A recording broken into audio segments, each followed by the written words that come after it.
বাজিয়া সালে পানিপথের প্রথম যুদ্ধে বাবর দিল্লির সুলতান ইব্রাহিম লোদিকে পরাজিত করে মোগল সাম্রাজ্যের ভিত্তি স্থাপন করেন। বাবর ছিলেন তিমুর ও চেঙ্গিস খানের বংশধর।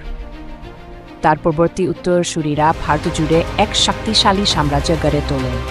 আকবর, শাহজাহান, জাহাঙ্গীর, আওরঙ্গজেব এই মহান সম্রাটদের নেতৃত্বে মোগল সাম্রাজ্য পৌঁছায় চরম বিকাশে। আকবর তিনিলাই নামে একটি ধর্মীয় দর্শন প্রবর্তন করেন। এর উদ্দেশ্য ছিল সব ধর্মের রক্ষা।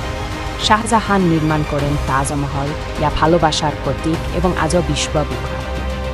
মোগলরা শুধু যুদ্ধেই ছিলেন না, তারা শিল্প, সাহিত্য, স্থাপত্য এবং প্রশাসনে অসাধারণ অবদান রেখেছিলেন।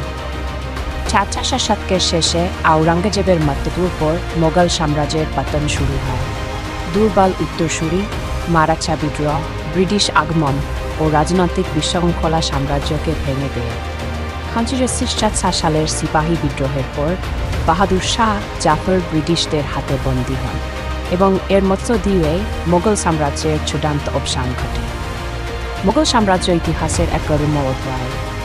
তাদের প্রশাসনিক দক্ষতা, ধর্মীয় সহিষ্ণুতা এবং সংস্কৃতির প্রতি ভালোবাসা ভারতের ইতিহাসে এক স্থায়ী ছাপ রেখে গেছে। তাদের অবদান আজও আমাদের শিল্পকলা, ভাষা ও স্থাপত্যে প্রতিফলিত হয়। বাগানটা একদিন তারা বাগানে বসে টমেটো দেখছে, হঠাৎ একটা বানর গাছের ডাল থেকে ঝাঁপিয়ে পড়ল। তার নাম ছিল বাবলা। সে ছিল খুব দুষ্টু বানর। বাবলা এসে একের পর এক টমেটো ছিঁড়ে ছিঁড়ে খেতে লাগল। কিছু টমেটো মাটিতে ফেলে দিল, আর কিছু